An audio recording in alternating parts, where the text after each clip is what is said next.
Assalamualaikum warahmatullahi wabarakatuh. Waalaikumsalam warahmatullahi wabarakatuh.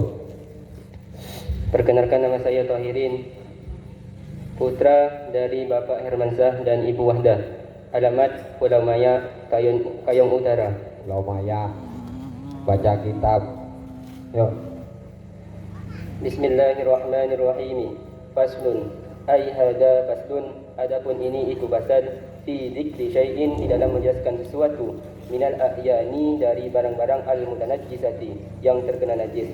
Wa ma, dan sesuatu yadhuru, yang bisa suci apa ma, minha, dari mutanajjis, bitibari, dengan cara disama. Wa ma, dan sesuatu la yadhuru, yang tidak bisa disucikan apa ma. Wa juludul maitati, dan adapun kulit bangkai, kulluha, semuanya itu tadhuru bitibari, bisa disucikan apa kulit bangkai, bitibari, dengan cara disama. Itu sawaun, sama saja, fi dzalika, di dalam hal tersebut, maitatu, adapun bangkai, ma'kulil lahmi, yang bisa dimakan dagingnya, wa ghairihi, dan yang tidak bisa dimakan dagingnya. Wa kaifiyatud dabri, dan adapun cara menyama, itu ayyanzi'a, membuang siapa man hudulal jildi, terhadap sisa-sisa pada kulit, mimma, dari sesuatu, yu'afinu, yang bisa membuat bau terhadap kulit, min damin, dari darah, wa nahwihi, dan seumpama darah, bi syai'in, dengan suatu hirrifin, yang pahit atau yang asam, ka'afsin, seperti daun afsin. Walau kana al-hirrifu, walaupun ada yang pahit atau yang asam itu najisan, najis. Kadzarkin hamamin, seperti kotoran burung dara. Kafa fi dabri. Jangan aja. Napit lagi.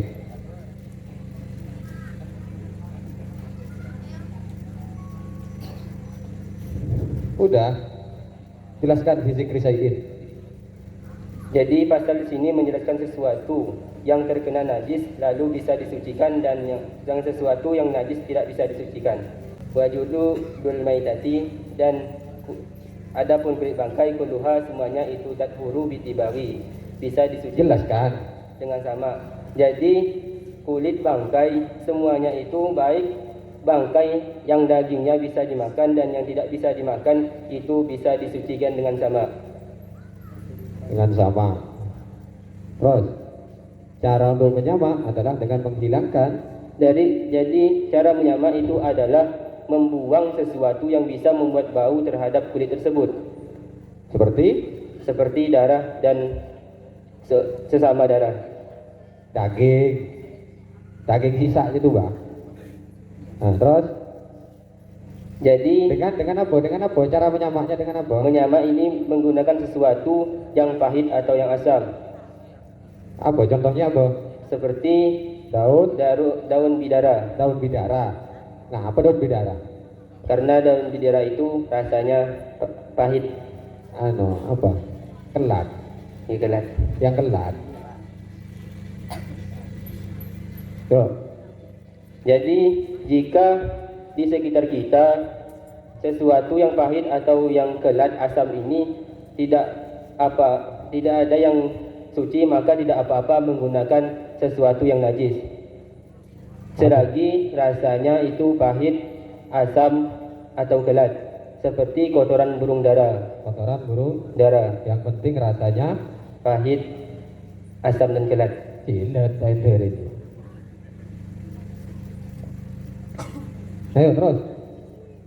Kafa tidak beri, maka cukup di dalam sama. Yang dimaksud cukup dalam sama ini adalah menggunakan sesuatu yang pahit, asam atau kelat tersebut.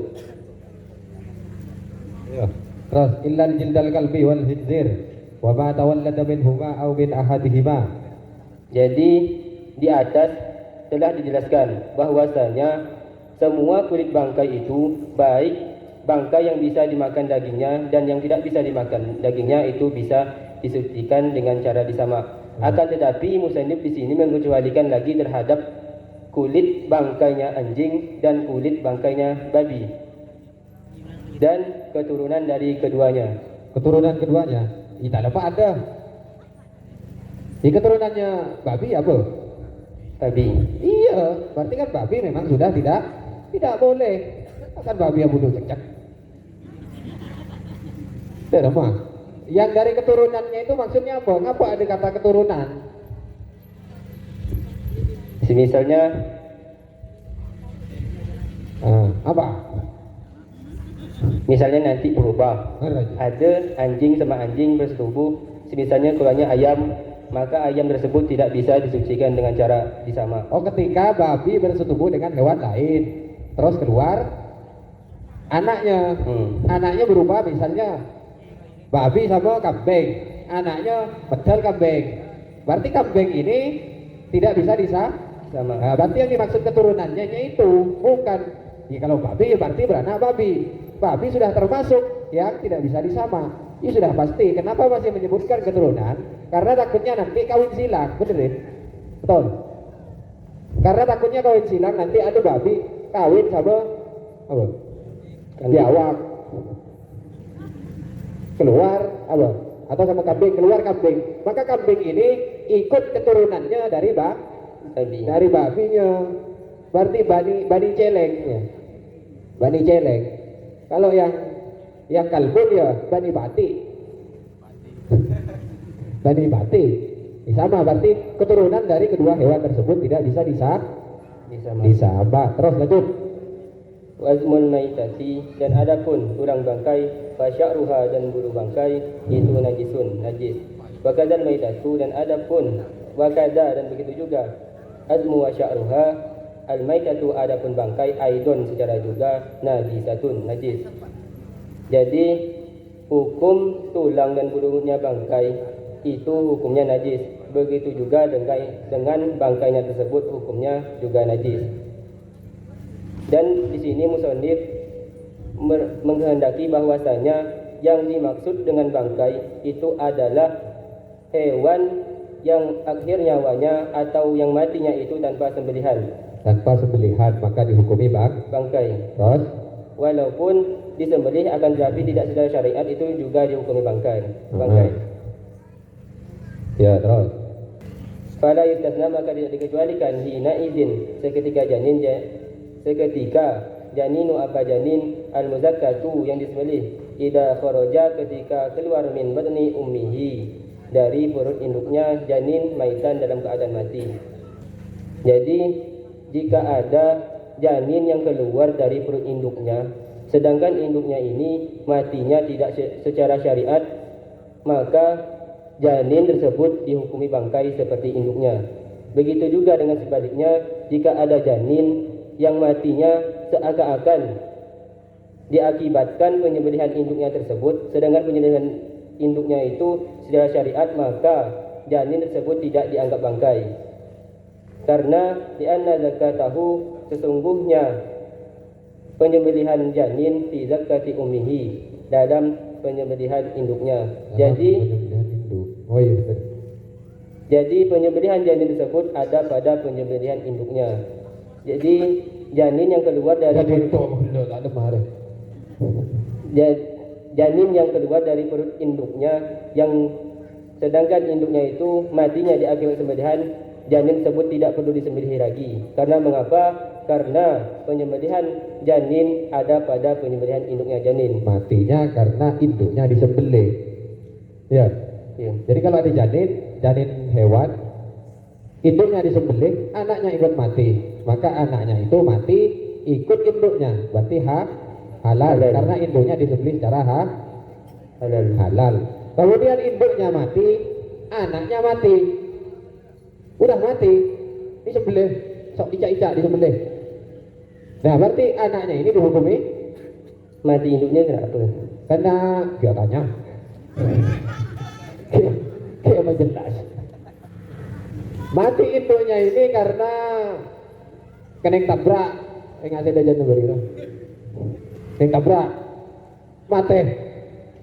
Janinnya dianggap bangkai. Dianggap bangkai. Mak bisa? Karena penyembelihan janin tersebut ada penyembelihan induknya. Janin tersebut ada pada penyembelihan induknya. Berarti kalau induknya matinya secara bangkai, maka anaknya jadi bangkai. Kalau induknya mati ditabrak, terus anaknya masih hidup, keluar, disembelih, halal tak? Halal. Dan indukannya udah mati, dia waktu induknya mati ada anak kan lagi. Karena kan janin belum masih hidup. Karena katanya penyembelihan janin itu tergantung penyembelihan induknya. Sementara induknya sudah jadi bangkai. Tapi anaknya keluar hidup, disembelih. Kenapa tidak ikut janin ibunya? Kenapa tidak ikut ibunya yang jadi bangkai? Enggak. Karena janinnya itu masih hidup lalu disembelih. oh iya malah tak kira gibetnya. Beli-beli. Emang. Terus Wakada dan begitu juga ghairuhu. Adapun yang lainnya minal mustasnayati dari yang dikecualikan al-madkuroti yang disebutkan fil maksudoti di dalam kitab yang luas penjelasannya. di dalam yang kita luas penjelasannya berarti ada lagi penjelasan lain mengenai hewan-hewan ini tapi di kitab yang banyak keterangan penjelasannya banyak berarti di kitab lain berarti abis khatam Fathul Qorib usah dulu balik banyak kitab jadi banyak masa yang belum dikaji berarti jangan terburu-buru balik nanti ada mah lagi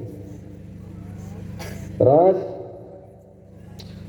sumastasna meski ini beda sih Sumastasna kemudian mengecualikan siapa musonif min sya'ril maitati dari rambutnya bangkai qaulahu terhadap ucapan musonif illal adamiyah terhadap lafaz illal adamiyah kecuali bulu bangkainya anak Adam ai fa inna sya'rahu ay yakni fa inna sya'rahu maka sesungguhnya bulu bangkai anak Adam itu tohirun suci tohirun berarti arti nama kau itu suci ya tohirun jelaskan jadi di atas bahwasanya dijelaskan rambut bangkai itu hukumnya najis akan tetapi musannif di sini mengecualikan lagi terhadap lafaz illal adamiyah jadi jika bulu bangkainya anak Adam ini hukumnya tidak najis akan tapi hukumnya itu suci begitu juga dengan bangkainya tersebut hukumnya seperti bulunya bangkai yaitu suci. Berarti apa kesimpulannya kalau anak Adam siapa anak Adam Belum ada ya kaget ya anak Adam itu manusia anak Adam berarti rambut bangkainya anak Adam itu suci sama halnya seperti bangkainya itu sendiri suci. Dah. Lanjut. Salam. Assalamualaikum warahmatullahi wabarakatuh. Waalaikumsalam warahmatullahi wabarakatuh.